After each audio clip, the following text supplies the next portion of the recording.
Hello everyone, happy Sunday to all. అందరికీ first అయితే happy Sunday to all. ఏంటి eggs ఉడకబెట్టిన గుడ్లు పొట్టు తీసుకుంటూ వీడియో స్టార్ట్ చేసింది అనుకుంటున్నారా? సండే కదా, సో ఎప్పుడు చికెన్ మటన్ అంటే తినబుద్ధి అయ్యేది కదా.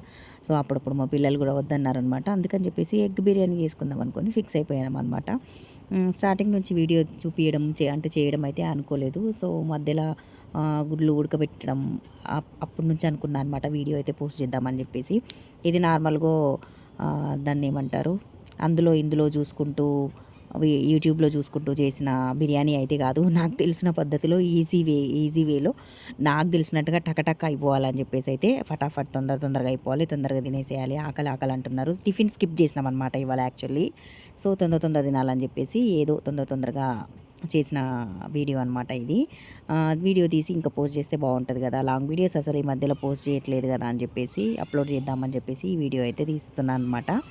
చూస్తున్నారు కదా, నేనైతే నార్మల్గా ఇట్లా ఎగ్స్ ఉడకబెట్టిన తర్వాత పొట్టు తీసేసుకొని తర్వాత ఘాట్లు పెట్టేసుకొని, అంటే లోపలికి కొంచెం ఉప్పు కారం అదంతా ప్రాపర్గా మంచిగా వెళ్ళేటట్టు చప్పగా అనిపించకుండా అట్లా చేసుకుంటాను అనమాట. పక్కన ఉల్లిపాయలు కూడా వేయించుకుంటున్నాను. అట్లాగే అదే నూనెలో ఆ ఉల్లిపాయలన్నీ తీసేసి పక్కన పెట్టేసి దాంట్లో కొంచెం నూనె ఉంచేసి అయితే ఎగ్స్ కూడా మంచిగా రెడ్ కలర్లోకి వచ్చేలాగా ఫ్రై చేసుకున్నాను అనమాట. నార్మల్గా ఎగ్ బిర్యానీలో రెడ్ కలర్ ఎగ్స్ ఉండవు, వైటే ఉంటాయి. బట్ ఎందుకో మా పిల్లలు ఇట్లయితే బాగా తింటారని చెప్పేసి నేనైతే ఇట్లా చేసిన అనమాట. ఫస్ట్ ఫ్రై చేస్తున్న కడాయి చూసినారు కదా, నేను వీడియో తీస్తుంటేనే కలుపుకుంటూ వీడియో తీస్తుంటే టక్ మన జారిపోయిందనమాట. సో అది కొంచెం లైట్ వెయిట్ ఉందనమాట కడాయి. అది వద్దని చెప్పేసి అమ్మో ఇంకా నయం ఇటు పక్కన పడి ఉంటే మీద పడి ఉండేది అని చెప్పేసి బాగుండదు కదా అని చెప్పి దాన్ని కడాయిని మార్చేసి అయితే మళ్ళీ నాన్ స్టిక్ పాన్ తీసుకొని దీంట్లో అయితే ఫ్రై చేస్తున్నా. తర్వాత గుడ్లు ఫ్రై చేసుకున్న తర్వాత ఉల్లిపాయలు కూడా ఫ్రై చేసి పక్కన పెట్టేసుకుంటాం కదా, ఎగ్స్ కూడా పక్కన పెట్టేసుకొని ఇది కర్రీలాగా అయితే ప్రిపేర్ చేసుకుంటూ ఉండాలి. ఈ టైంలోపే బియ్యంని కూడా అన్ని మసాలాలు వేసి సగం అంటే హాఫ్ బాయిల్ చేసి పెట్టేసి ఈ పక్కన ఇట్లా స్టెయిన్ చేసి పెట్టుకోవాలన్నమాట. కర్రీ ఉంటుంది కదా, కర్రీలో నేను పెరుగు వేయడం అయితే చూపించలేదు, బట్ నేను పెరుగు కూడా యాడ్ చేశాను అనమాట. పెరుగు యాడ్ చేసేసి కర్రీ అయిన తర్వాత దాన్ని టోటల్గా కర్రీ మొత్తం కుక్ చేసిన గిన్నెలోనే ఉంచకుండా 3/4 పార్ట్ అయితే తీస్తానమాట. తీసి లాస్ట్కి అడుగులో కొంచెమే ఉంచేసి ఈ మిగిలిన కర్రీని మళ్ళీ బియ్యాన్ని లేయర్స్గా వేస్తూ అయితే కర్రీని పైనుంచి మళ్ళీ ఒక లేయర్ లాగా వేస్తూ ఉంటాను. అట్లయితే చాలా బాగుంటుంది. టోటల్ అన్నానికి మొత్తం కర్రీ మంచిగా పట్టేసుకుంటుంది, మసాలా అంతటా ప్రాపర్గా పట్టేసుకుంటుంది అని చెప్పేసి అయితే నేను అట్లనే చేస్తాను. అంటే చాలా వరకు బిర్యానీలో అలాగనే చేస్తారు.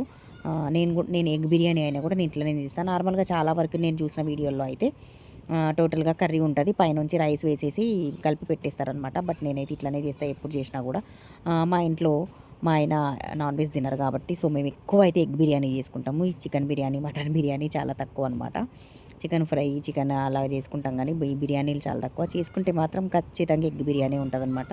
పిల్లలకు ఎగ్స్ అంటే ఇష్టం, అందరికి ఎగ్స్ అంటే ఇష్టం కాబట్టి చూస్తున్నారు కదా, ఇట్లా లేయర్స్గా అయితే వేసేసుకొని నేనైతే 3 లేయర్స్ వేసుకున్నాను. పైనుంచి మళ్ళీ కర్రీ విత్ మళ్ళీ ఎగ్స్ వేసేసి పైనుంచి ఉల్లిపాయలు అయితే ఫ్రై చేసుకున్న ఉల్లిపాయలు ఉంటాయి కదా, అవన్నీ కొంచెం ఎక్కువగానే ఫ్రై అయిపోయినాయి. ఈసారి బాగా రోస్ట్ అయిపోయినాయి, కలర్ కూడా చేంజ్ అయిపోయినాయి అనమాట. అవైతే వేసేసుకున్నాను.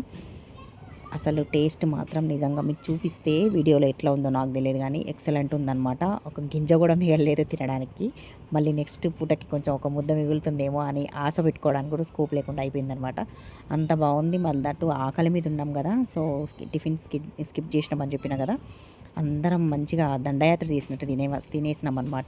ఇట్లా పైన లేయర్ మీద కూడా ఇది వేసేసుకొని పైనుంచి మాత్రం కొంచెం నెయ్యి అండ్ మళ్ళీ ఆ ఫ్రైడ్ ఆనియన్స్ ఉంటాయి కదా అవి వేసుకొని కొత్తిమీర పుదీనా మనకిష్టం ఉన్నంత, అంటే ఎవరి టేస్ట్కి తగ్గట్టు వాళ్ళైతే వేసుకోవాలన్నమాట. కట్ చేసుకొని చిన్నగా చాప్ చేసి నేనైతే లైట్గా కొంచెం మా ఇంట్లో కొంచెం ఏరి పెట్టే వాళ్ళు ఎక్కువగా ఉన్నారు, సో అందుకని చెప్పేసి నేను కొంచెం తక్కువనే వేసుకున్నాను కొత్తిమీర పుదీనా.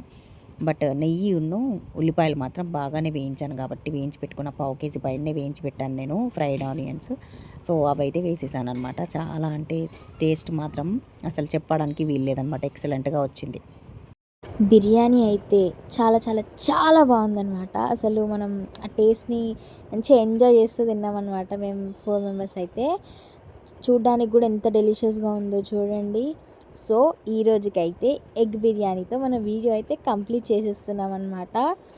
So please do like, share and subscribe to our channel being Bhavani. Bye guys, love you all.